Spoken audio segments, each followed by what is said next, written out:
And hello and welcome everybody. We are back here for the Season 3 Oceanic Champions here. We're on day 2 of the round of 8. We are going to have HotSoggyDecimate versus Avant-Garde Fear. And then of course Daisy Parade versus Fig Jam as tonight's matches. My name of course is Patreon and I'm joined once again by Papa Smithy. Papa, how you doing, man? I'm feeling great, Patreon. It was great to get those 2 games out of the way yesterday.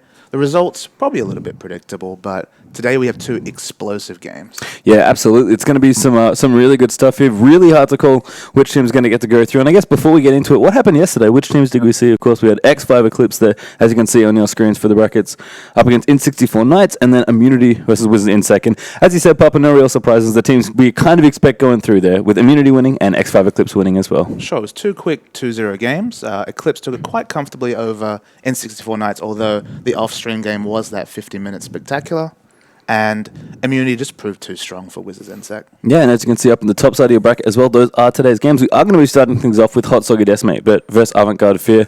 And 2 very evenly matched teams, it feels like here. You know, one of the established orgs left in the tournament, Avant-Garde, still going to be playing through. And I guess the solo queue hero team almost here. Some Australian veterans in HotSoggyDecimate. Yeah, and the last time we caught a HotSoggyDecimate match, we talked about just how we had veterans of Mindfreak, Frenetic Array, lots of important organizations who've been around the League of Legends side for a long time. So a lot of experience there, but definitely not as a team. Yeah, I think we can actually get over to the player list for you guys as well, so we can take a look at the matchups here that we are going to be seeing coming up for tonight's match here. All the players seem like a loaded, and we'll get going very, very shortly here. But we'll have a quick look at the mid, quick look at the lanes and the matchups, and see what we are going to be getting from our first game here.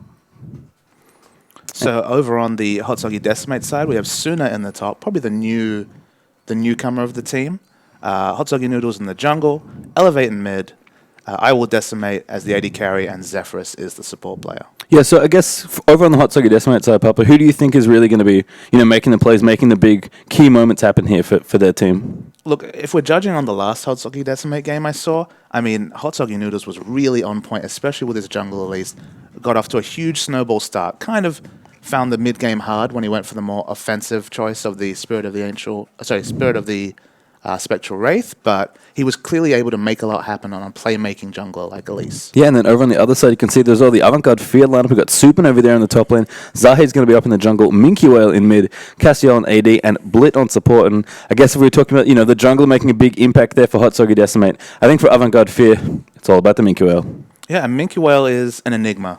You guys, if you've been joining this stream previously, you would have seen very interesting interviews, and he plays some offbeat champions. His Victor, of course, his trademark champion, is something a bit non-standard there. But I don't think we should give all the credit to him, because I know you especially really love to see the support player Avant Blit in action. Oh yeah, Blit played absolutely amazingly if you missed that. His Thresh was just out of this world. Played so well, was doing so many crazy things, initiating, and just generally, seeing the things we see from all these really good Thresh players. So hopefully he'll pick it up again. I have a funny feeling it's going to be banned here in this series, but we are good to go. We can go pretty much on over the players already, so we'll hit that go button and get into the first champ select here for game 1. And I guess on bans, Papa, what do you think we're going to be seeing here, picks and bans-wise? Because there's a lot of good champions for both these teams. Yeah, key champions that came through, the Elise we've seen in almost every scene has always banned out there, because top lane in the jungle, such playmaking and lane control, and the aforementioned Thresh, as you said. Thresh makes plays, and it seems like if you give Blit those playmaking supports, he can get a lot of work done. Yeah, we talked about Minky as well. What do you think in terms of banning some of his, well-known champions like Victor, like Lux, some of those sort of things? A year ago, if you watched Minky Whale play, he was all about the Lux and Victor, and everything else. The gap between those 2 champions and the rest of his champions was massive. He's added Karthus to his repertoire. We did see the Minky Whale Karthus. He says he has some other pocket champions in case things, reach the game 2, game 3 here. I'm not sure you can just ban him out as easily as you once could. No, I think, you're right. Once upon a time it was possible, but no longer. Minky, a very, very strong player, and it's going to be bringing all there as well. Do we talk about Zac yet? That's another champion that's really been making the rounds, and HotSoggy Noodles played a great Zac in the games we saw him play as well. Look, Zac is just so strong against some of the popular poke choices. You've seen a lot of win lane, win game champions like Kennen and Jace out there, and Zac with that long-range slingshot, maxing that first from the jungle, you can just disrupt so much and ruin the day of a poke comp. So Zac has kind of been deciding games. We saw games that were extended because of the Zac pick, because it's so hard to take down maybe the Baron or an inhibitor against Zac. and then games that were snowballed off just the strength of Zach's ganks in early game. Yeah, I mean, that initiation range, you can see, can be a blessing or a curse. Kind of HotSoggy noodles himself on that, Zach. You know, got in there, initiated a little too far on, actually behind Dragon into the bush there as well. So it can go wrong sometimes, but when it goes right, Papa, it goes oh so right. Oh, it does. I mean, it's a small mini knock-up into the knock-up of Let's Bounce. It's a devastating initiation, potentially from completely out of vision. Yeah, so I guess just looking through the other players here as well, trying to think what we might be seeing out. I mean, we've seen a lot of Vayne, actually, on AD carry throughout the entire tournament. A lot of hyper carry seem to be picked up here. Do you think we're going to see more of that again? It depends what sort of picks they can pick up. I mean, Vayne, very strong in lane, but you kind of have to comp around her. I mean, Ezreal's kind of been the go-to AD carry. Even the great Radier, someone known for his hyper carries, his Cogmore, his Vayne, has been picking up that Ezreal just because it's one less thing to worry about. You don't have to worry about who's there to peel because Ezreal, he just peels for himself. Yeah, and over on the mid side, I guess, for the HotSoggyDecimate side, what about for Elevate there? You know, we've seen his Lux actually a lot. You know, we talk about Minky's Lux, but Elevate's Lux looks really good as well. And that's one of those situations where that could prove important this tournament just because sometimes if you don't want to ban something, just take it away with an early pick, and Elevate has shown very, very comfortable on Lux. Yeah, absolutely. So, I mean, both these teams looking pretty good. I just moved this little, guys. Apologies if that was a little too loud for all. But hopefully we can fix that up. And we're actually having a problem with one of the players. Apparently their client has exploded or something similar to that. But we should be good to go pretty soon here. And just waiting for the last player to get in so we can start this game. And, I mean, if I had to ask you, Papa, which team do you favor here? HotSoggyDecimate or Avant-Garde Fear? So when I was hearing the results of both these games, they both had very tough round of 8 games, sorry. A round of 16 games, sorry, the last round. Avant Fear versus X5 Luna was kind of the key match there. That was the one I wasn't sure which way it would go. From what I understand, Avant Fear just really completely decimated X5 Luna, which is a surprising result. It wasn't expected to be a one-sided series, so I think they have to come in favorites here. Yeah, I mean, quite possibly. I mean, HotSoggyDecimate, as you said, have looked really good throughout this tournament, but they are kind of, you know, the pickup team in a sense. They've got a lot of veterans, a lot of players, but maybe haven't been around that long. Avant, being an established organization, could give them the advantage there in terms of just moving through and, you know, maybe having more practice, having more chemistry, having just more time to play together. You think they would have the practice advantage. From what I understand, of both Avant-Garde teams, Fear and Redemption, went through quite the practice boot camp for recent tournaments, so they should be practiced. They looked good against X5 Luna. They're my pick for this game. Okay, so we'll have to see there. Looks like almost we've got everyone back in here. We've almost got everything resolved and able to start game one. But hopefully we are good to go here. So the players are ready to go whenever they are ready. Hopefully the start buttons are all working and all that kind of stuff. And we can get into game one here. Remember, a best of 3 here in the top 8. We're going to have game ones coming up very soon between these two teams. And I guess, you know, you already kind of gave your pick. I guess I'll take HotSoggyDecimate because you're going to take the Avant guys. But do you think we're going to see 2-0 or 2-1, no matter which way it goes? I think these two games today, I'd be surprised if we left today with 2 quick 2-0s. I think it's going to have to be 2-1, even in the second game, which I guess we can discuss a little bit here, the Daisy Parade against Fig Jam game, because that's also a bit of a head scratch as to who's really the favorite. That almost feels harder to call to me than the other ones, because, I mean, both fairly new teams. I mean, again, a lot of veterans being picked up here, just some well-known players. Daisy Parade, of course, with a couple of members of the old Carnage back together and playing with a couple of players there. And then Fig Jam is basically, you know, some very skilled Australian players that was, again, kind of a pickup team. Yeah, and it's one of those things where we don't have that history there, but we'll leave that for now. We are into Champions Slabs. All right, so we are here for game one. On the left there, of course, HotSoggyDecimate going to start off for this draft. And over on the right there, Avant-Garde Fear. As we see Shen the first ban out here. It's probably a safe bet there, just to ban out that Shen. It's one of those global factors that just really, if you want to clear it out first, go ahead. And Zach ban here as well. No real surprises. Zach, a very, very strong champion. So he's going to get out of the way. And oh my goodness, targeted bans. It's Xerath going straight into the pile. And Xerath doesn't jump out to me as a Minky champion, but Xerath shares a lot of traits with Lux, you know, all about that long-range siege and poke. So maybe they know something we don't, pastry time. I've certainly seen Minky play Xerath a couple of times, but that is a very interesting ban to me there. He's played it a couple of times, as you said, does fit his style as well, so well, it could just be something they know about here. Vayne going to get banned out as well. Singe now joining in there, and one last ban to come out from Avant-Garde Fear. And I mean, we've talked about it a lot, you know, Canon, Jace, Elise, they're all left open here in this draft. Do you think they're going to leave any of them or just ban something completely different? It just might be one of those games where, you know, the flavor picks, the Jace, the Canon, the Rise, all the Invoke champions might get through, and that makes it more exciting for watchers. Yeah, and there's the Rumble as the last ban there as well. Apologies, let me just quickly change that up. Oh, my life. I apologize, everybody. Skype is not set to do not disturb. There we go. No more Skype notifications. Apologies there, guys. as Thresh going to get picked up first, no real surprise. We've seen how good it is on Blit, we've seen just how powerful Thresh can be, and they're going to take that pick away and pick that very powerful support. And look, Thresh is a very good first pick. It is a champion that traditionally has fallen through the first pick, first ban stage, but knowing the power of that Blit Thresh, probably a good call to take it away from him. Yeah, and that's not us just being dramatic or anything. His Thresh is actually amazing.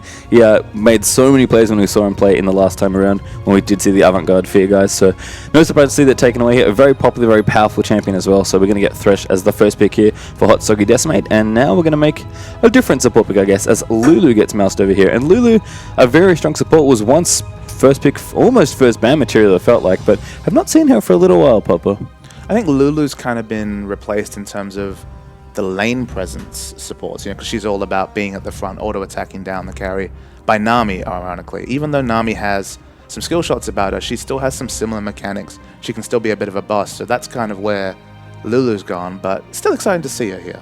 Yeah, sure. I'm actually getting Caitlyn in here as well for their bottom lane. So they're going to pick up the completed duel in here. Lulu, Caitlyn over there for Avant-Garde Fear. Elise now getting the look at here as well. And we did see HotSoggyNoodles play Elise in the jungle to great effect in one of the games I played last time. And Nasus, interestingly, going to get picked up here as well. So maybe it's not going to be jungle Elise. No, it's looking like we're going to see lane Elise here, which in terms of a blind pick top laner, you can't get much safer than Elise. Jace is another one that you'd say there, but Elise actually wins the Jace matchup, so I really do like the Elise pick up here. Yeah, and it's, if they didn't want Jace for whatever reason, I guess they're kind of almost blocking it off as well, because no matter where Jace goes, Elise is probably going to be there, and as you said, that's not exactly a great matchup, so kind of interesting to see that picked up there. Jace may even fall through here, and of course, Cannon is one of the other big champions that we have seen a lot of over the past few weeks and through the qualifiers, but he could also drop through here. I mean, both those champions did get a nerf. Elise was kind of the untouched of those three champions that were very popular, so maybe that's the one left that people really, really want. And as you're touching on, this is indeed the 3.9 patch, so the tweaks to Cannon and Jace are through there, in addition to the Oracle's change, which saw some interesting gameplay yesterday, and I'll be excited to see if we do see, really early Oracles coming out from the supports here. Yeah, but here for Avant-Garde Fear, we're going to have a very tanky set of people. We've got Renekton and Jarvan there, so big front line there. Probably going to be jungle Jarvan and top lane Renekton there. That's usually where those guys find themselves. But, they've got a Caitlyn there for the long range AD. They've got a good support here in Lulu, and now a massive, massive front line.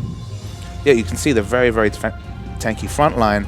I guess the interesting point on the Avant-Garde Fear side is which AP are they going through here? Which AP really benefits from a strong tank line? I wouldn't be surprised to see the Luxes of the world here could really do with a lot of struggle for the enemy to get through the front line. We saw Soraka briefly there. Would that surprise you? Soraka on the Avant-Garde Fear side would be crazy. They have to go, because they're picking into an unknown mid laner here, they have to go for something safe on the HotSoggyDecimate side. I wouldn't be surprised to see the Ahri. Yeah, Ahri's reasonably safe here. We actually saw Astrus yesterday, if you caught those games, played an amazing Ahri in there as well. And he's a well-known Ahri player. It's kind of nice to see her getting some more play again, because hasn't been in the Australian scene for a little while, it feels like, or just the scene in general. But still a very strong champion, very aggressive, got great mobility, and of course they're just fantastic all in when she hits level 6 as well. Absolutely, and she has that lane presence that makes her a safe champion to first pick. She can range farm, she has a nice auto attack. She's a pretty safe choice, I think. Yeah, and Ezreal, speaking of safe choices, is going to get in here as well. So HotSoggyDecimate have completed up their lineup here. You can see Thresh, Elise, Nasus, Ahri, and Ezreal.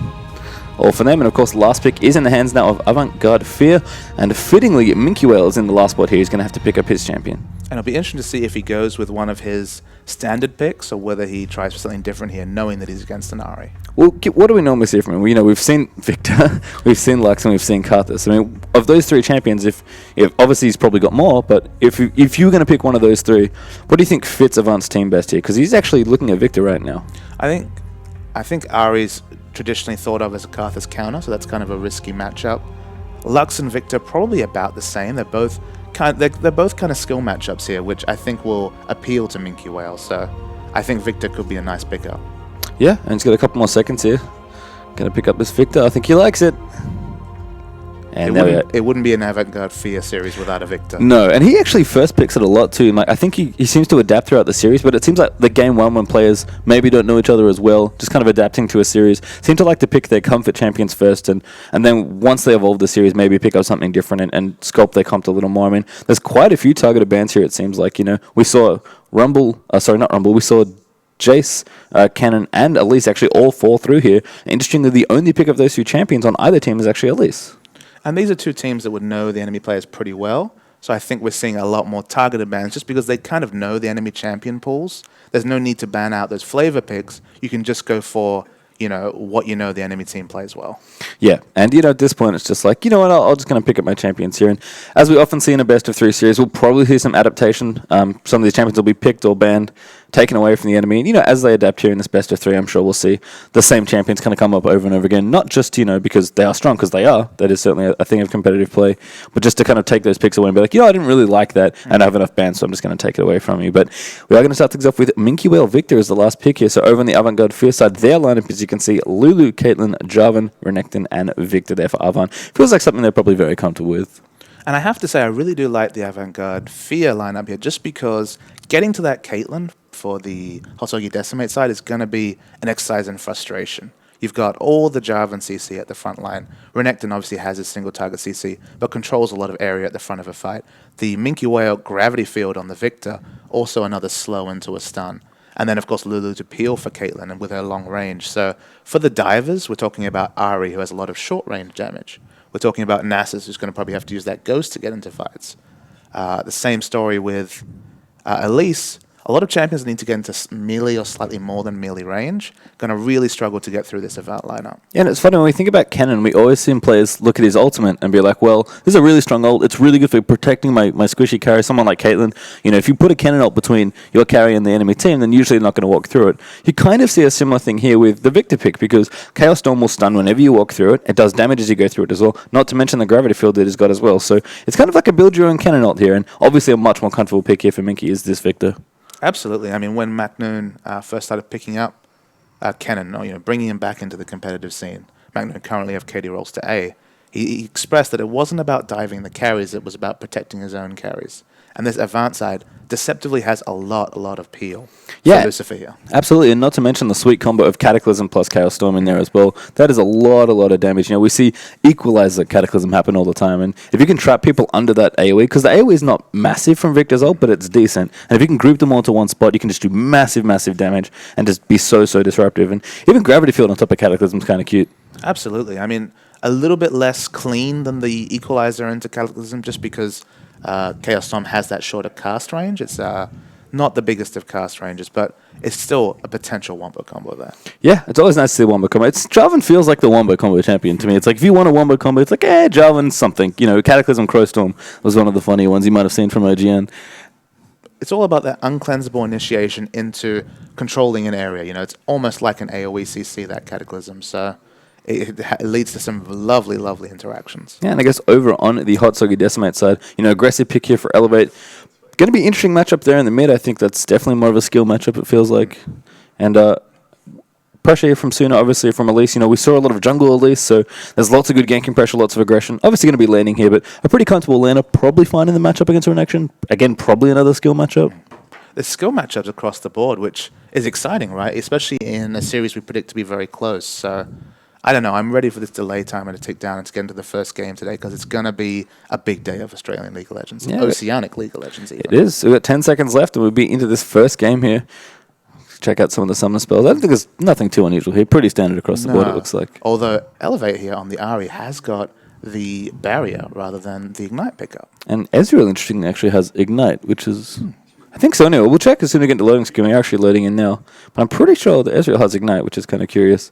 I mean, I guess if he's afraid of all the Victor damage, he kind of wants that barrier, right? Because Ari's 1v1 potential is pretty good even without Ignite. And I guess if you just have to make sure you don't die when Victor goes to kill you, then that's probably more important. Look, I think Barrier and Ignite are both probably the best lane control spells. Ignite, obviously, the offensive choice, but Barrier has the same sort of values, the same sort of control, from being able to twitch a spell to cancel a killing blow.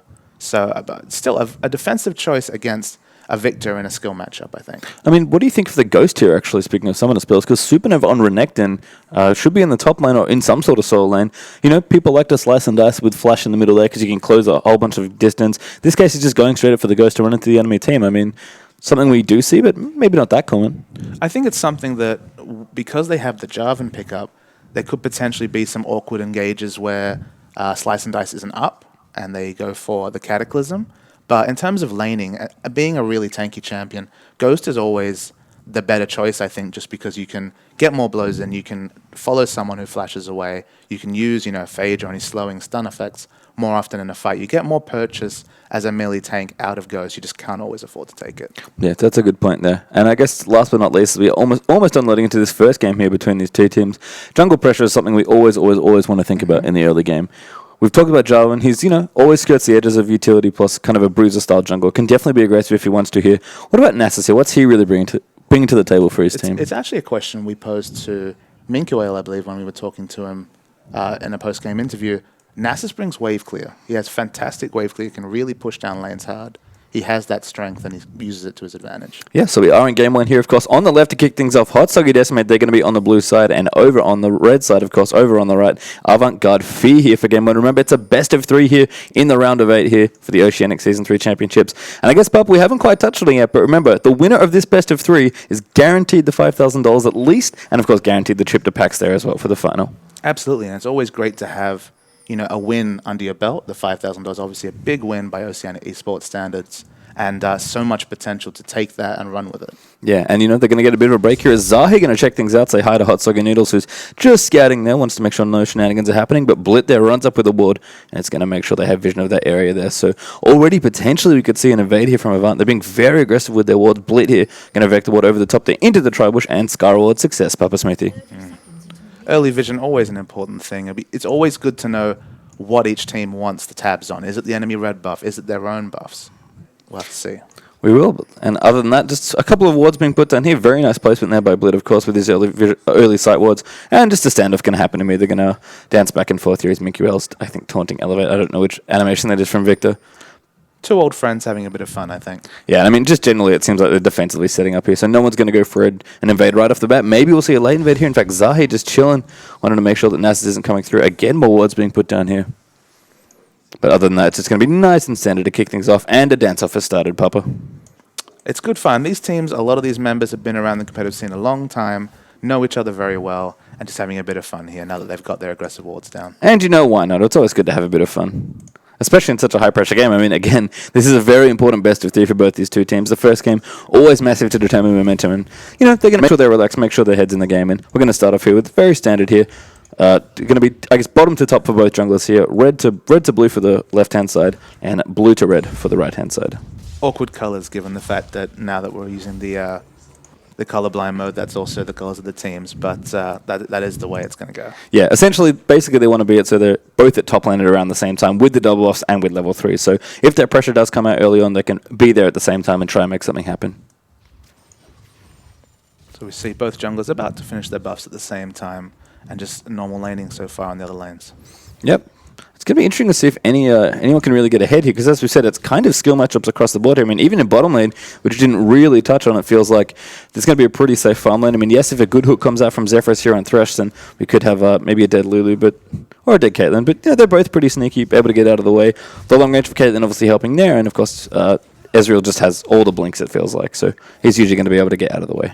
And we didn't actually touch on this, but I will decimate Ezreal in one of the earlier round games, really dominating for HotSoggyDecimate, was one of the core tenets of a win there. So it'd be interesting to see if he's on the same sort of form here today. And he does have barrier, by the way. I must have missed that Ignite. That's actually as soon as Ignite. So he does have the barrier instead, which is come to be expected here.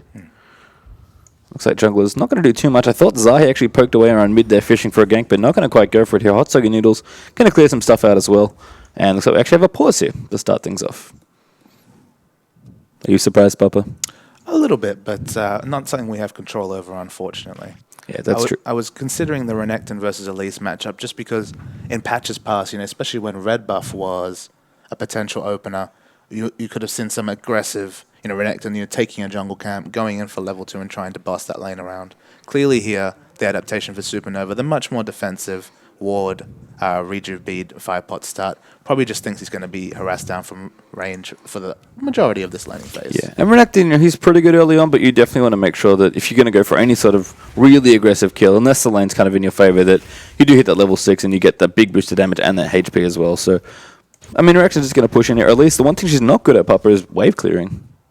Absolutely, and Renekton has himself at her turret, so that's where he wants to be in this matchup. And speaking of at the turret, so does Caitlyn there, because Lucifer's going to push in there as well. And I think you once said to me that if you're playing Caitlyn, you always want to be pushing the minions into the turret. But HotSoggyDecimate here going to try and take advantage, and we have a pause. So he's thinking about that gank. He's considering it.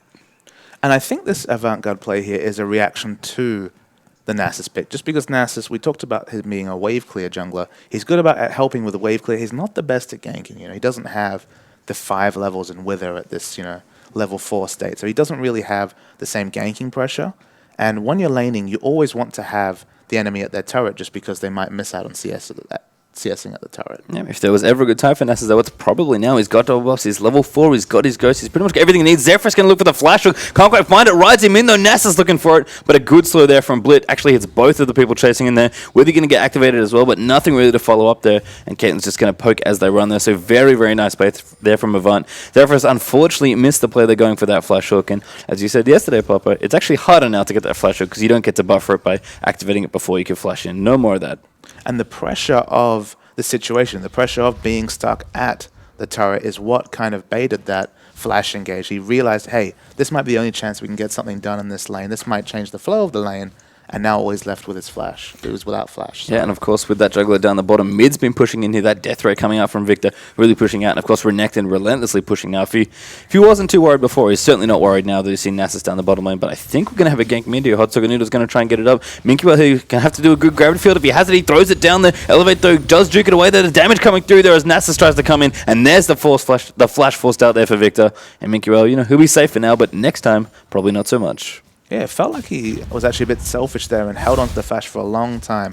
The greediness about holding onto the flash almost cost him his life, but fights for another day. I have to say that I do like that Minky picks up the gravity field nice and early. I think a lot of Victors like to skip until after they've got their ultimate because it's not that useful early on. It's great late game when you're in sort of positioning fights and trying to cut off chokes or do anything like that, or counter initiation, or even potentially pile up some slows and then stun them through there as well. But Minky, he knows that it's kind of Victor's only real way to get out of any sort of gank, and he just takes it early just to be safe. Yeah, it was Invictus Gaming Z-Tag, probably the most well-known Victor player who would leave it to level 8, just to see it as kind of a pointless skill early because it doesn't give him the wave clear of Death Ray or the trading of his Q. So I can understand that, but one of the reasons why I'm surprised he has picked it up early this game is that he's against that Nasus, as we discussed, who isn't really the strongest ganking jungler. So if you were ever going to take a risk, this was probably the game to do it. It might also just be a fact that his lane matchup is a little afraid of the all-in that Ari can do at level 6, and it's going to be kind of difficult to place Gravity Field in a spot where Ari can't juke around, but it is certainly possible, so I understand that there as well, that he's trying to make sure he doesn't die, if possible. I mean, Elevate could definitely get some sweet plays in there and just juke around the field, but he'd like to have at least a little bit of insurance here, because if that doesn't work, he doesn't really have a whole lot else, unfortunately. And HotSoggyDecimate, he's good hook there. Lucifer could be in trouble. They're guarding in there. HotSoggyDecimate again looking for the gank, but there's Caitlyn getting net out of the way. Damage coming in there as well from Zephyrus, and this gank almost exactly the way they wanted it. Zephyrus are taking so much damage as the pull of a Peacemaker comes in, and great play there from Blit. The Ignite actually used there as well. Lulu had it all along, Papa Smithy, and very smooth moves there from Lulu to pick up that first blood. And it feels like as the meta goes on, as the patches come through, Ignite on a support is becoming more and more the standard. It's one of those things where Ignite, as we've noted with these Ignite versus Teleport top lane matchups, gives you so much lane control as we see the gravity field trying to dissuade Elevate away from the dragon here. Yeah, pretty smart Chaos Storm. They're just trying to make sure the stance doesn't come in, but Elevate wants to go instead. Anyway, Blit going to get assassinated there by Ari. She comes in, flashes and barriers out of the way, and now Lucifer in trouble. They cannot finish his dragon, and that is going to go to Nasus there. Nice reaction play there from HotSoggyDecimate. Going to make sure they can clean that one up. And, Victor had the right idea, making sure Ari couldn't come in, trying to, as you said, dissuade her from coming over the top, but they knew the play they needed to make, and nice pick up there from the dragon, and maybe a little greedy there from Avant-Garde Fear. It might have been a bit greedy, but that was again a reflection of just the aggression of Elevate as a mid player. We've seen him mostly in the bot lane as an AD carry recently, but this move to mid lane has really shown his true colors. I mean, he was a mid player for the longest time. Those of you who have been following the scene for a while, who's super never going to get jumped up by Suna. Cocoon going to wrap him all up. This could be bad news here for Renekton. Don't think he has his ultimate. Forced to ghost away there, looking for it, but doesn't find it there as Venomous Bite comes in, and that is a dead crocodile here. Suna gets it done there. And I mean, Renekton was proxying behind the turrets there, getting the waves, trying to get that tower down and trying to make it take as much damage as possible, but Suna there punishes the greedy play and manages to pick up a kill there. And one of the reasons I was speaking about that red pot start on Renekton in this matchup is that at some point he is a melee champion against Elise, who excels at harassing down a melee champion, then executing them. And we saw that right there. Yeah, and I believe that Supernova used his ultimate earlier to force Elise out of lane, and of course did not have access to it there when Elise did go for that kill. Would have been very, very useful, but unfortunately was not up there, and Suna now going to take a nice, probably a little lead back here in this lane, because Renekton, as I said, once he hits level 6, tends to get going a little more and can really punish people, but Elise is going to be right back in here with a very quick Haunting Guys, in fact, and a Crystalline Flask just to keep topped up as well. Down bottom lane, we see the mirror pickups here. BF Sword coming out of both carries. Both of them obviously preparing for the longer game, but Ezreal with the BF Sword probably going to see the Bloodthirster first here into the standard blue Ezreal. Zahi may be going to spot a HotSoggy Nielsen. Nasus will find him there, but there's the Spirit Fire going to go off. Wither in there as well. Lots of damage actually from Nasus, but they're going to try and turn it around. At least going to come through as well. They activate ultimate there from Renekton as he comes through, but there's the repel down onto Zahi. Gets assassinated over the top actually. I think he took a siphoning strike as he tried to get over the wall, and very quick damage there done by HotSoggyDecimate. Able to clean up that kill, and not really what I expected there. Poor Jarvan, I don't think was happy walking into that one. And Jarvan's a fantastic skirmisher pastry time, so with Renekton, another fantastic skirmisher, that seemed very safe, but at least she's the queen of those sort of situations.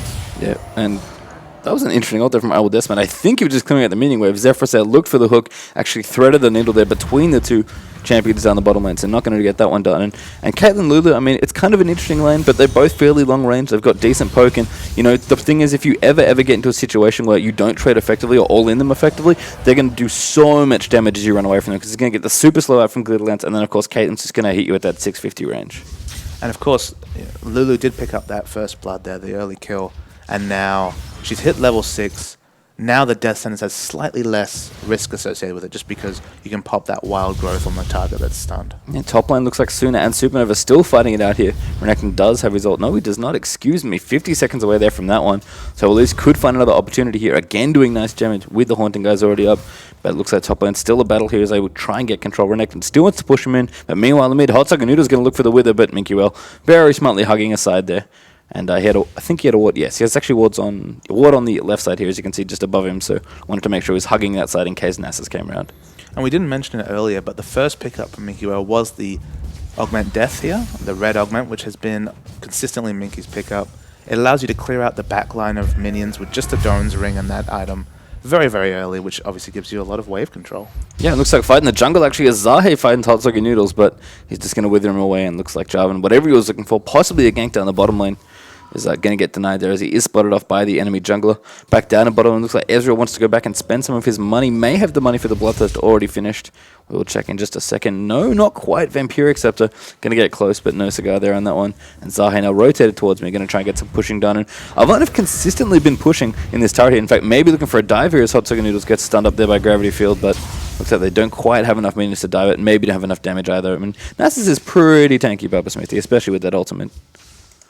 Absolutely. Oh, as the Death Sentence comes in. Yeah, hook into the turret there, but Lucifer's just going to net out.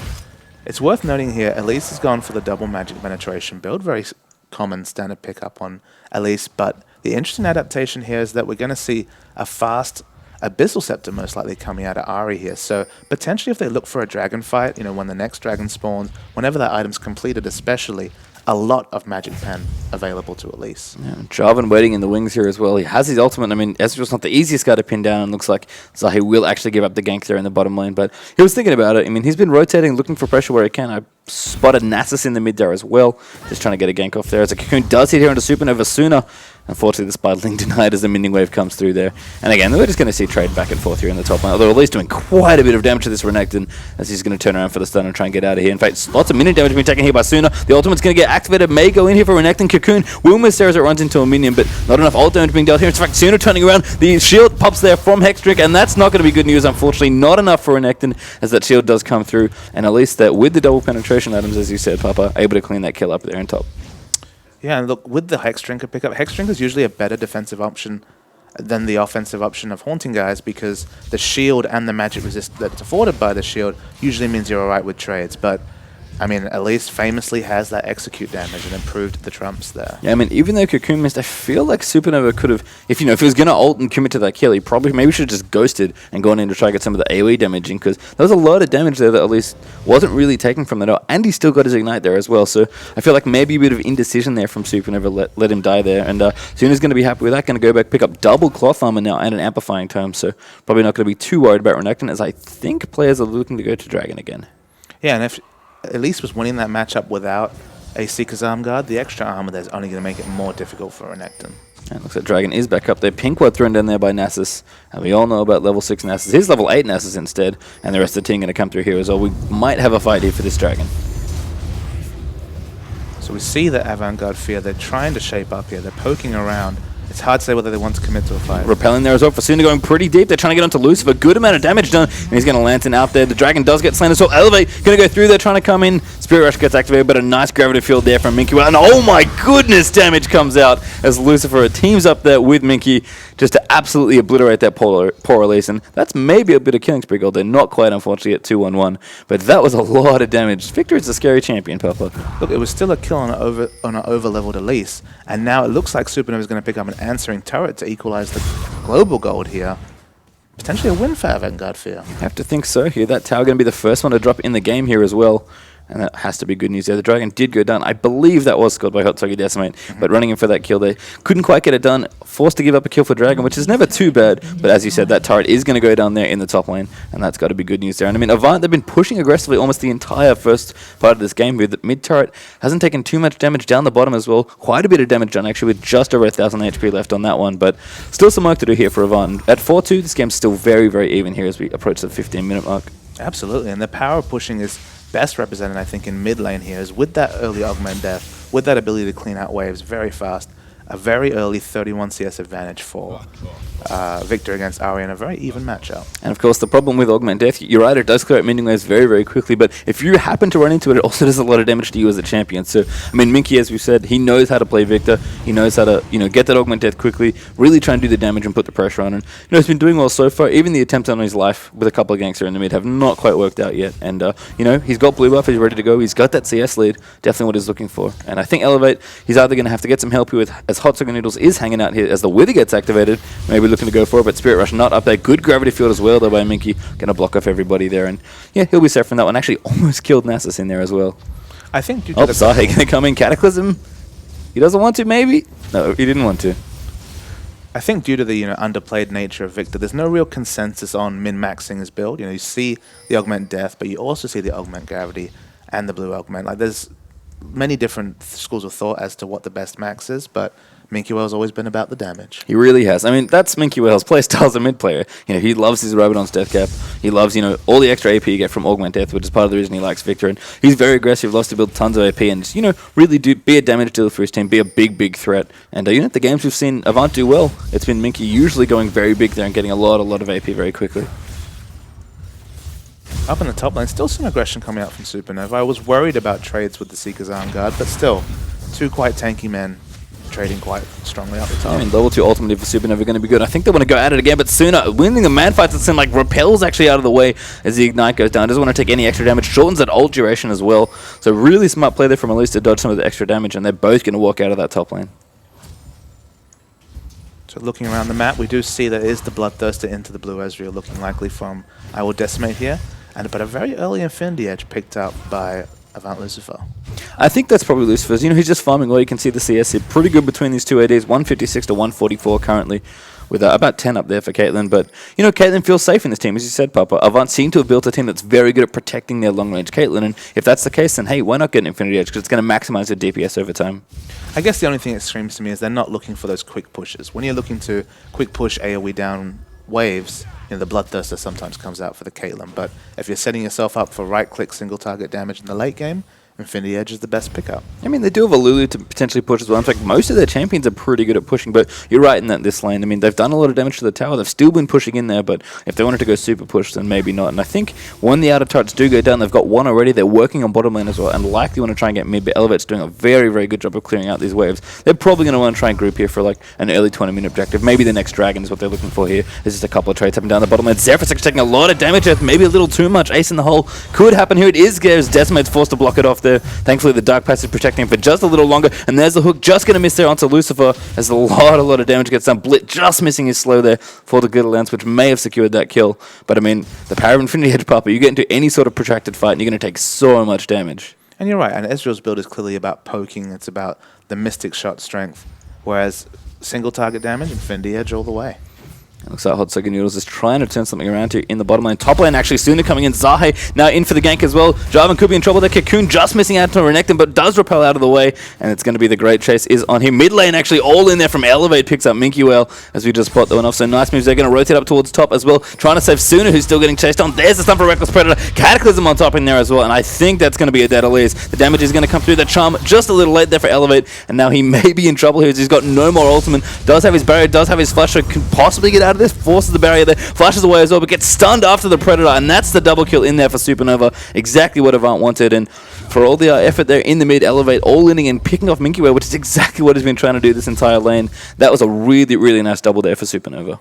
And the first instinct in any team game is to come to the aid of your teammates, and you can't fault Elevate for that, but the moment that he got in range of all the CC train that Jarvan and Renekton could put down, he sacrificed his life for it. Yeah, Decimate going to try and pick up this tower. He does get it, and Lantern's out of the way, so very cute moves there. Even Arcane shifts a little further out. Style points, indeed. Here's HotSoggyNoodles going to go into Lucifer. Blit here, going to try and protect him off. The good slow there is forced to flash there as the hook comes through as well. But looks like they are just going to give that up. I mean, nice bit of pressure there from HotSoggyNoodles. They get the tower. He knew they were maybe going to stick around, so he's going to pick that one up there.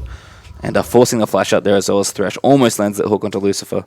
So, I mean, the game definitely opening up now. One turret apiece throughout it all, and that next dragon is due up very soon. I think Papa we're going to learn a lot about this game when that next dragon does get fought for. And although we didn't have the camera on it, the solo kill of Ahri on Victor is really interesting to me, just because given the fact that Chaos Storm was still up, that kill probably had to happen just during the duration of Charm.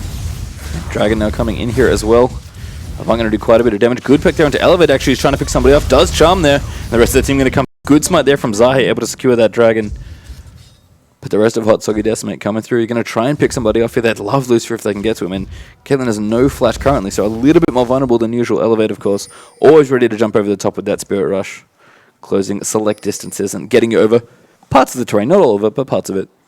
But it looks like instead they're going to rotate mid. Yeah, it seemed like HotSoggyDecimate knew blue was up, thought about contesting it, but they're trying to get a turret here. Yeah, and I don't blame them. Mid turret is so important when in any sort of game. Once you get to the 20-minute mark, you'd really ideally like to have those towers down because you just need control of the map. Especially in an even game like this. And look, the gold is exactly even here as we just tick towards the 21-minute mark. So clearly evenly matched between these two teams. The gold is gone either way, with 2 dragons to win there over in favor of HotSoggyDecimate, 1 tower apiece, and an extra kill actually as well. So some nice CSing by Avant, I have to think, if they are actually evening up the gold, despite being slightly behind on certain objectives. And they're just going to defend here because they both know that they really, really need this mid turret to stay up. And it seems our pre-game prediction has been safe in that these series is super tight. Absolutely here. And it's 5-man League of Legends right now. Okay, as Ezreal's backing up, so he's going to make it 5v4. But again, both teams really want to try and pressure some of these turrets down. As I said, it opens up so much of the map. You really need control of that center spot. Gives you access to the red buff, access to the blue buff, and you feel a little safer going towards Dragon or Baron as well. So, all the towers are good. Any tower you can get is good. It's worth gold, but the mid tower is always the important ones, especially as the mid game starts to open up here, and the teams really want to look for more of those 5v5 fights. And I have to say, Lucifer's getting very big on this Caitlyn here. Already has the 2 core parts of the Phantom Dancer completed. We already noted that they had a lot of AoE control to allow Lucifer to free hit at the back, starting to have the damage to really accentuate that. And Renekton here, just looking at his build again, you see the Hex Trinket, you see the, looks like he's got parts of maybe a Warmog's coming out there. But he's got a Brutalizer there as well. Not really... Could be the Black Cleaver as well. That's true. Could definitely be a Black Cleaver. But not seeing the Sunfire Cape was like the point I wanted to make, in that I don't think he's really looking to do some sort of split pushing here, or really, pressure lanes and duel people. I think he knows that his team wants to probably do some sort of mid-game fight here with the Victor, with the Kate, who's doing so well. It's kind of increased that DPS here with a quick Infinity Edge. I mean, the Chaos Storm going to come out here, and Kyo is going to try and keep them off the turret. Does successfully do so, but of course there's nothing left there with that ultimate if they're going to push in there again. Although they do buy enough time for the bottom lane for Caitlyn to pick up that tower there. It is a long cooldown. That's core tenet to an Avant-Garde teamfight victory, though. So they do have a window here with the next wave to push aggressively. Yeah, Blue Buff not making it too bad there. It's a minute 30 there for that one, but as you can see, they're pushing in now. No more victory ultimate. Caitlyn's rotating up here as well. HotSoggyDecimate is going to take a little bit of damage. I think they're going to get this tower. They will there as Elevate gets the last hit in there for that one. And that's good. I mean, both teams you saw there kind of posturing 5v5 for that mid turret, and it is going to be the win there for HotSoggyDecimate. And now, if they want to, maybe grab an Oracles or just get some aggressive wards up if they can, push past here in mid. And that's really going to open up some space for them to fight, because right now both these teams, they've got some good ganks, they've got some good objectives, but still very, very even. And I think we're going to see the counter push here from Avant. In fact, Nasus has gone back there quite crucially there, and that is going to let them pick up this tower. But Supernova getting dropped there, forced to slice out of the way. Activates his ultimate as well. Elevate chasing in there. Zai very, very low. There's the repel over the top from Suna. Picks up the kill there onto Jarvan, and maybe going to chase up for more. Can't quite find it. Needed Cocoon. Minky just missing that gravity field, and the Ignite there is going to pick it up. No, not quite. Renekton lives there as his ultimate ticks away, and Minky's going to try and cut them off it.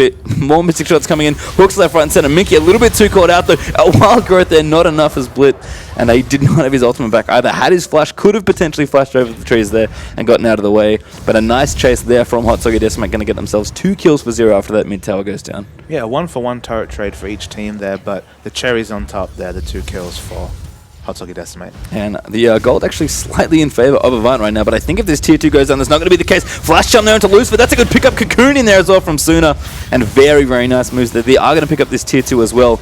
And we noted both teams had fairly aggressive players, Elise an aggressive champion, Elevate an aggressive player with an aggressive champ here as well. And you can see they're just using their mobility, using their single target CC so well. And when you've got champions like Ari and Elise, with that Chum, with their Cocoon, you really need to be looking for those spots, and they're doing a really good job doing so. Sure, a lot of playmaking coming out of both the Charm and the Cocoon, and it's a result of the fact, we're talking about the strong team fight of Avant-Garde Fear. That team fight is only strong if all 5 members are there. In skirmish situations, a team with the likes of Ari, Elise, and Thresh will always prevail, just because they have so many tools to win a 2v2 or a 3v3 engage. And so whenever people are getting picked off, like Minky just before, things look very good for HotSoggyDecimate. Yeah, and one of the best counters to all that aggressive initiation is Victor's ultimate. It is the cannon ultimate in that sense. It's keeping everybody away. It's keeping these ability-based casters, Ariel. Just Elise is a very ability-centric champion. If they try and initiate and Minky just ults through them, not only are they going to take a ton of damage, possibly follow up with some Jarvan, a Lulu initiation, but that silence is going to be so irritating as I have to wade through that Chaos Storm. And of course, that ultimate wasn't up. He used it before to get them off the turret, and HotSoggyDecimate chose a really good spot to go in here. In fact, Supernova doing a little bit of split pushing, maybe too far here, is at least doing so much damage to this Renekton. HotSoggyDecimate is going to come through as on. This is going to be a dive if he even makes it to the turret. Not going to happen though as the Charm comes through, and that's a nice kill there for Ari. Now, Elise has just finished her Ryle's Crystal Scepter, and this makes her the ultimate split pusher. Much like a Zed with the Blade of the Ruin King, this Elise does a massive base damage, and now, crucially, slows you on hit with those spells. So it's a case of there's nobody that Avant-Garde Fear could hope to send 1v1 who could lane against sooner at this point. Yeah, and has the max W levels in there as well for the human form, that volatile spiderling, which is really Elise's primary wave clear ability. And so with all that going here for Suna and the blue buff as well, you have to think that Elise, if she wants to, can go ahead and do the split pushing. But even without that, going to constantly try and 1v1 here. In fact, Zahi going to get dropped potentially. Looks for the initiation, finds it in there as well. Blit following up Minky in there as well. They need to get the combo. There's the Cataclysm. Where's the Chaos Storm? There it is in the top. And now Zephyrus going to get caught through here as well. But Elevate coming around as well. Good cutting here from Avant. Lucifer nets out of the way. He needs to get a little further out. Good flash there over the top. Back towards his tier 2 turret. And that was a very, very close shave there. 1-for-1 trade, in fact. Minky goes down after using his ult, and HotSoggyDecimate absorbs all that damage as well and goes down on the Nasus. So now 4v4 here at this tower, but the pokey could prove very, very good here for HotSoggyDecimate. Supernova over the top, looks for Elevate, slices in, stuns him up as well. Damage being dealt there. Good stuff here from Renekton, and looks like Zahi going through as well. They're trying to pick up Suna. Good hook there from Zephyrus. Repel out there as well. The True Shot Barrage comes in, but at least will go down there, but a trade comes out as well, and now Zephyrus looks like he's going to go through. Supernova coming as well, looking for yet another stun, just doing so much damage. damage and so tanky with that ultimate ticking. And Caitlyn, all she needs is a couple more ways to get through. As HotSoggyDecimate picks up Supernova, but there's the ace in the hole going to finish things off. Blit even flashing forward for the help picks just to try and get the kill and do the damage. And as the dust settles, it's 3 for 2 there, just in favor of Avant-Garde Fear. And the crucial thing there for HotSoggyDecimate is that they had a lot of their members low after the initial trade kill of Nasus for Victor, so they weren't able to get in Caitlyn's face. Caitlyn free DPSing at the back with Infinity Edge, Phantom Dancer, probably has most of Last Whisper now. She's reaching critical mass in AD carry. And, Ezreal is free hitting as well, but it's not the same as a Papa. You have Ezreal, he's mobile, he's got good damage, he can throw out the Mystic Shots. He's got the, the Iceborne Gauntlet now as well, which he may have had for that last fight, although I don't think so. And, of course, he can do a good job kiting, but Caitlyn, look at these items. This is all DPS. Their triple damage items are completed now. Infinity Edge, Phantom Dancer, Last Whisper. This is old school AD carry in a way.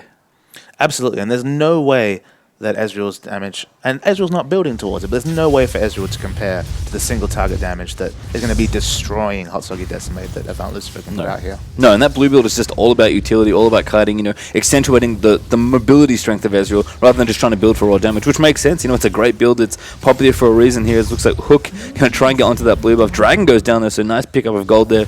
But Avant do secure their blue buff from Minky, which they're going to be happy about regardless, although they would have liked some Dragon Gold.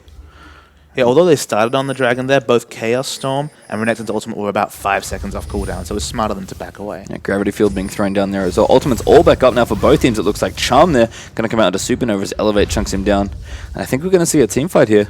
I mean, HotSoggyDecimate trying to just push these waves in, force Avant back towards their base. Looks like they are going to have to rotate towards mid now and try and stop this push. They were looking for a flank but couldn't quite find it. Minky Whale here, completely trapped, so is Supernova, so we could see a dive potentially here from HotSoggyDecimate, but that's a long way around for Avant to walk in. Could possibly take a bit of free tower damage here. And now, here we are, a siege at the turret. I mean, they don't have the Caitlyn on the HotSoggyDecimate side, but they're just going to poke away with Ari Ezreal, and maybe at least as well. The Chaos Storm over the top. Sooner gets low there as the damage comes in, and now it's chasing through. Ace in the hole is going to be tanked by Zephyrus. So Avant now could potentially run in here as well. Zahe looks for the Cataclysm, but can't quite find it. But Avant wants some more kills, and this Ezreal looks very, very juicy if they can get to him. But he's kiting back and forth, gets turned into a cat, but not for long enough there as Decimate already Arcane Shifts out of the way. Avant, they've used a lot of their cooldowns here. We could see a regroup from HotSoggyDecimate, but it looks like a couple of people are going to recall. The Elevate crucially caught there by the flag toss combo as Jarvan goes in, and I believe Cataclysm's up there. Spirit Rush just waiting for it to run out, but Zahe taking too much damage there as Ezreal's kiting them back and forth. And I have to say, good recovery there from HotSoggyDecimate. Decimate himself doing exactly what you need Blue Ezreal to do. That's kite people away from your team. And Ari's ult buying time for 3 members of HotSoggyDecimate to recall here. So they're going to have 3 full health, full mana members.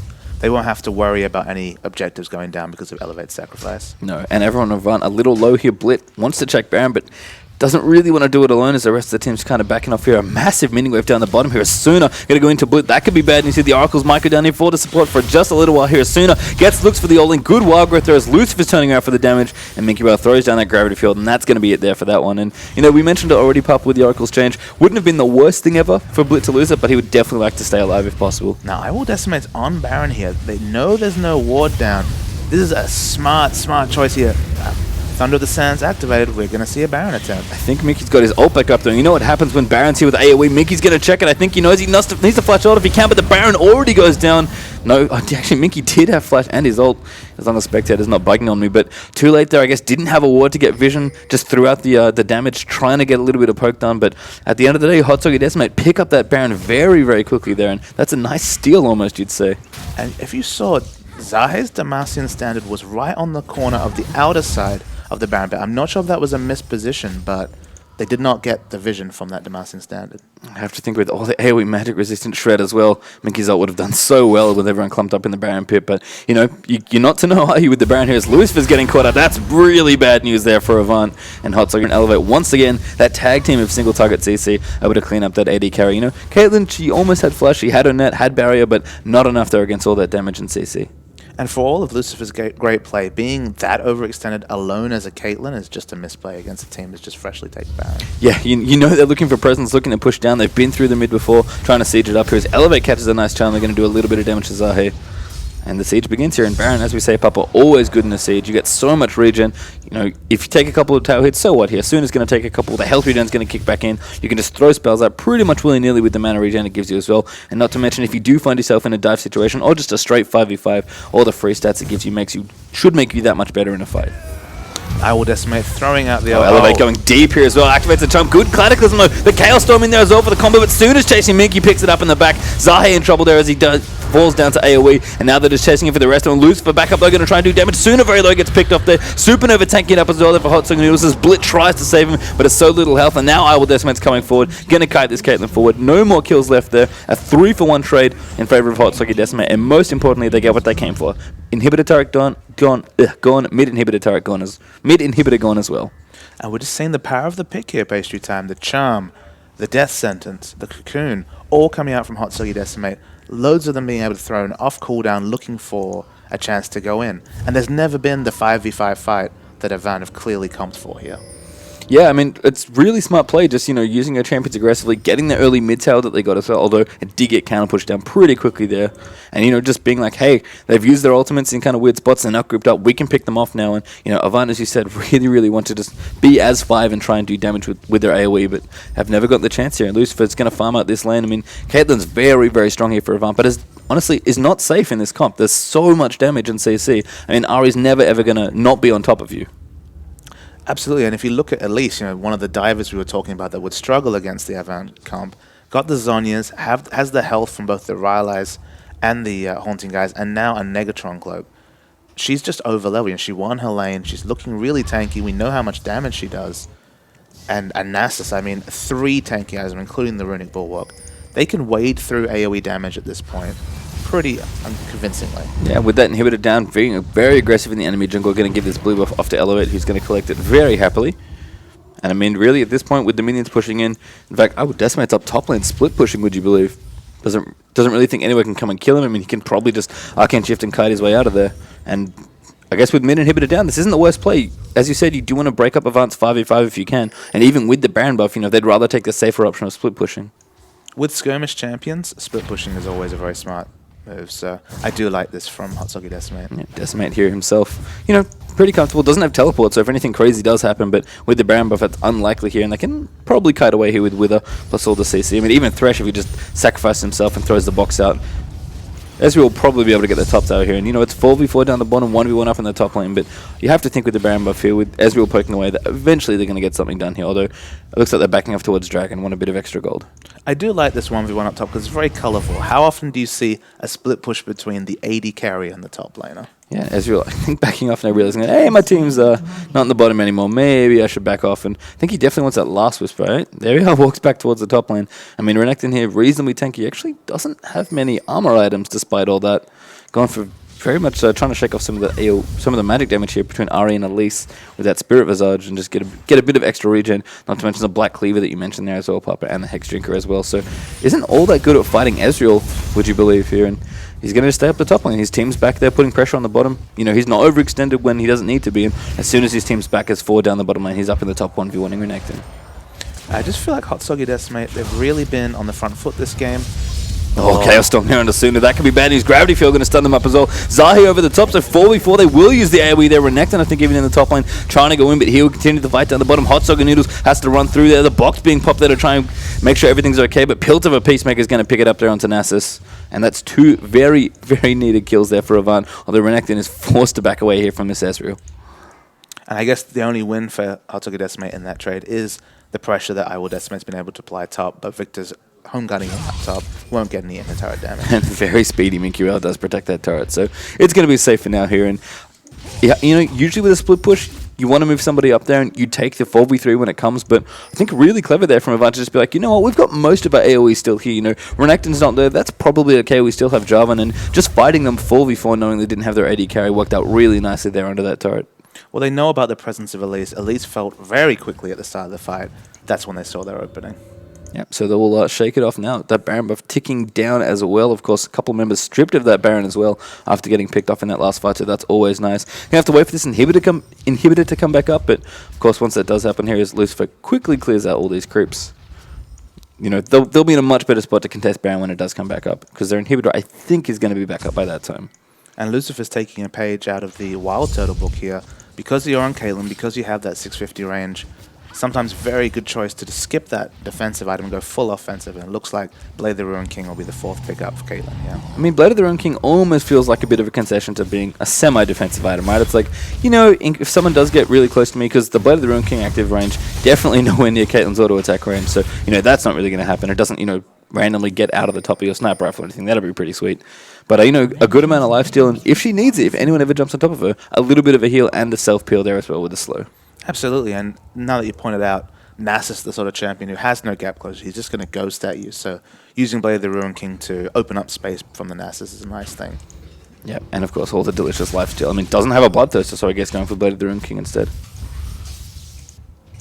But lots of damage there for Caitlyn. I mean, Lucifer was scary already with 3 damage items. Having an extra one here, if Caitlyn can afford to free hit in these fights, then it's going to be good news here for Avant. But Baron is back up here. HotSoggyDecimate are on top of it, and they need to throw some wards down. Like, lots of wards coming back up. They have to know. Yeah, they do as they throw the wards in. I think they're going to have to get off Baron here, but Zahi going in there. Good wild growth in there as well. Sooner in the back, trying to do the damage where he can, and is going to kite off there. Good Azonia's there as well, coming up from Elise, as Elevate picks up Supernova there as well. But Lucifer still alive. They're kiting back and forth. Pops Elise there, as so much damage gets done. But now I think a little bit too far forward. Decimate in here as well. Good slow there from Blit, and the rest of Avant very low here, but Lucifer's probably going to go in, but they have to all in. They go for the damage. Zahi, great knock up there as Lucifer gets the kill onto Ezreal. And HotSoggyNoodles there, hexed into a kitten, gravity field down there as well, does pick up the kill there onto Lulu, but a really, really nice fight there at Baron. I think 5 for 1 overall, sorry, 5 for 2 overall, as Elevate does actually respawn back. I don't know if he died actually, so it may have only was 4v2, but forced her back regardless, and a really nice spot there for Avant. And as that Wither was ticking down on Lucifer, it looked really bad for Avant, but those last few autos hitting for so much damage. Having 4 damage items, 4 single target damage items on Caitlyn, the damage is incredible. Yeah, and the Blade of the Ruined King uses Ezra for just a bit more heal. So really nice play coming out there in Avant. I mean, that's the power of their comp, right? In a 5v5. Caitlyn does a lot of damage. They've got good AoE. They've got good initiation. You know, if that happens again, if Avant can just free hit with that Caitlyn and get everybody else in there to disrupt with their AoE ultimates, then it's always going to look good for them here. And HotSoggyDecimate, I think realizing they may have been a little greedy with that Baron. Now, we did talk about skipping the 4th item, defensive item. A Giant's Belt is the pickup here. It might just be in the result of, I have 1k gold. The next team fight might decide the game. I can't afford a QSS. Why not just pick up the effective health and be a bit more tanky? I mean, to be fair, a lot of people that are actually killing Caitlyn are, you know, these AP burst champions. So, you know, that cheap effective health, probably not the worst thing you can have here, and has plenty of lifesteal with Blade of the Ruined King. You know, if it's Nasus just coming in, she can probably, you know, lifesteal against Nasus. I mean, 1v1, it's probably not going to work out, but, you know, if they're both reasonably low and lifestealing away, and Lucifer has a little bit more support, then it's probably not too bad. But, you know, if Elise and Ari jump on top of you and try and burst you down, you're going to be very happy with that extra 400 health or so. Obviously not the best defensive stat against Elise just because she has the current and max HP damage, but it does help against Ari and it does help against the other 4 members. And it was probably just a case of, I can buy one thing. Giant Spell's probably the best min-max buy. Yeah, I mean, a good point about Elise, but I think at this point, as you said, it's just kind of better than nothing. And looks like Avant here going to defend their own jungle. Again, aggression here from HotSoggyDecimate. No more super creeps in the mid, I believe. No, they're all gone. So it's, you know, fair for now. I mean, that mid inhibitor is very, very overexposed there. Actually, a hook there on a super. If that's bad news for Nectin, gets immediately dropped and almost gets out there as Elevate picks up that kill. And Avant cannot afford to lose people when they're trying to 5v5 here. In fact, Elevate rushing in there as well. A good gravity field there from Minky to cut off that choke. But, you know, they're already going to have to fight at this inhibitor in a 4v5. And, you know, Renekton, he's maybe not their initiation, but they really need him to try and distract some of those carries and peel off Caitlyn. And right now, a member down is going to be really hard to defend this inhib. And it was just a really smart ward at the Wolves from Zephyrus. I mean, Zephyrus has been a support main player for a very long time, previously the support on Mindfreak there. And Supernova just caught napping a little bit. You know, he went to investigate what was happening, and he found out. Yeah, just slightly split from his team, and wrong place, wrong time there for that one. I mean, inhibitor does go down, 30 seconds, Renekton will be back, so don't know if they can do anything, do any other pushing here, but it looks like HotSoggyDecimate are in fact going to go for Baron here. And there we are, Repel's in there soon as like, yes, I can get him here. Everyone's just like, you know, wants to find their cool way into Baron. I think they were hoping Thresh could get them in, but they are going to start it here. I mean, Avant have to defend if they can, but Baron's going down very, very quickly here. Just under 2,000 health. Minky Bell needs to find the ultimate. Actually, Death in there. Good flare there from Zephyrus trying to distract them off. They're actually going to go for the team fight here, but Zephyrus gets instantly popped as Zahi manages to pick up credit for that kill. And I think they're going to try and force Avant to fight here. Cataclysm catches so many members. Very nice moves there. Now Lucifer gets jumped on by Suna. Minky taking a little bit too much damage in as well at the front of the fight and does go down to onto I Will Decimate. Now Sooner getting low as Lucifer pops that one. Avanta protecting their AD carry nicely, and everybody just kind of walks away there. Elevate bleeding red there as his helper almost managed to get depleted. A 2-for-2 trade, I think, if you include the kill for Supernova. And once again, Avant crucially get HotSoggyDecimate off Baron. And we were talking about the power of Zac initiating from long range, and also the downside of potentially initiating too far away from your team. Zephyrus went in there, but there just wasn't any tools left for the rest of the team to follow up. He kind of died for free, and even though they started with that 5v4 advantage, a very even trade for Avant. I mean, it's almost like he was trying to distract them so they could finish Baron, but the team decided to get off and actually fight there. And once, as you said, Zephyrus has gone down, it's actually all of a sudden, 4v4 instead of the 5v4 they may have been trying to force. So, I mean, again, Avant applying some good pressure there, maybe forcing a bit of panic stations there from HotSoggyDecimate. And I mean, they're doing well here. You can see they still have an advantage in this game by a few thousand gold. The towers are a big deal here as well, and of course that inhibitor is currently down as well. But I mean, they need to make something happen here. Maybe they should stop going on Baron and just try to split push again. But as this game goes on further, as long as Avant can find the team fights they're looking for, they're going to be doing so much work with them. Because look at these inventories, Papa. They are pretty much stacked here. Absolutely. I mean, we've noted already that Caitlyn is way up there. Minkwell probably working on his Void stuff here. Obviously not been the best game for Minkwell, 0-5-10 here, but the Chaos Storm will still be doing very impressive teamfight damage. Yeah, and I guess kind of moving into the late game, one of the problems with Victor is that, one of his item slots is already taken up by his Augment, and it's really cool. It definitely fits his style, and certainly in the mid game, it's a massive boost, especially if you go for the Augment Death. Is that going to be a big problem here for Avant moving into the late game? If it does get to, maybe the 50-minute, everyone has 6 items situation?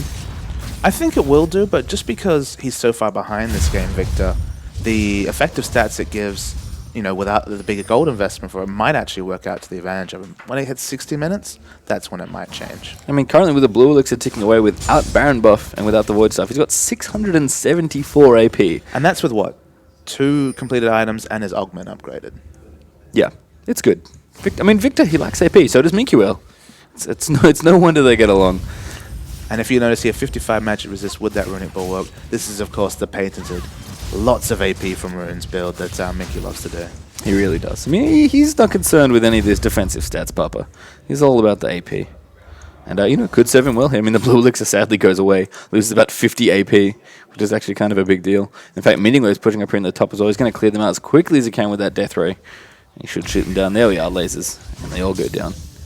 I heard Winky likes to party, actually, so it's no wonder he likes lasers. I've heard that as well. I'm sure there are plenty of stories we can't repeat on here. And here, of course, the blue minion's pushing down. I mean, the inhibitor buffing up a couple of the other waves as well. Clearly, Avant here forced her back here, and HotSoggyDecimate going to go straight back to Baron here. And this is, I think, the 3rd time now after getting the first one that they've gone for this Baron. I mean, they've got a lot of damage. NASA's a great guy doing Baron as well with all that lifesteal. And as you'll certainly no slice of the damage department right now, neither is NASA's with the Siphoning Strike currently at... How many stacks do we have? Decent amount there, plus 255. But Avant here going to look for the fight again. I think they realize trying to set it up. They get a Cataclysm on top though. Needs to get some more in if they can, but can't quite do it. Minky out there looking for the damage, throws out the Chaos Storm, and Lucifer gets dropped instantly there as the front line's just in his face, and nothing Caitlyn can do here. And look at the damage being done by HotSoggyDecimate, just cleaning up everybody else. And Minky going to go forward. The Elevate just pops his Zonas because hey, why not? And Blit, the last one to defend the push in here from the base. I don't think Lulu's going to be able to do it, but we'll have to see here. 50 seconds for everybody else to come back up, and a great fight there for HotSoggyDecimate. And I have to say that team fight was a lot of why Victor isn't picked up. Minkwell was doing his best to find a position to drop the Chaos Storm, but by the time he had, Lucifer was already dead. He wasn't able to put out anything, and it looks like game 1 here going to go to HotSoggyDecimate. Yeah, they'll pick up the Ace there as Blit does finally go down there trying to defend the base, and unfortunately the town cannot be saved this time, at least for the Avant guys, and that is going to be the win there for HotSoggyDecimate. 1-0 now up in this best of 3. Now, there were times there where Lucifer, it looked like he was going to go for the solo carry. It looked like he was going to just dominate. Whenever he was free hitting, things looked good. The one time he got caught in the mid, that caused a big, kind of shift in momentum. The last team fight, he died first, and that was the death sentence there. Nice. Pun intended. Nice pun. Yeah, I mean, Lucifer, we talked about it. He had so much damage. He was doing so well in that game. And, if Avant could set up a fight where he could free hit, then they were going to do well. Unfortunately, that last team fight, not what happened at all. He just got completely caught in all that CC and AoE. And when your Caitlyn's dead, especially after doing that much damage, especially with, Minky maybe not having his best Victor game there at 1-6-10, nothing really went right there. I mean, they did a good job poking them off the Baron. They tried everything they could to keep the game in there. But HotSoggyDecimate, took 4 or 5 tries on the Baron to get it, but eventually they managed to pick up the win. Yeah, and look, back to the drawing board for Avant-Garde Fear, and back to the drawing board for Minky, I think. We talk about his signature champions. Victor didn't work out this time. I think we're going to see a different string to the bow next time. Yeah, and we are going to have Game 2 coming up shortly, guys. HotSoggyDecimate 1-0 up here in the round of 8 here for the Oceanic Online Season 3 Championship qualifiers here. Avant-Garde Fear, can they do it here? Even it back up to 1-1 and force a Game 3, or is it going to be the 2-0 here for HotSoggyDecimate? We'll be back soon to find out.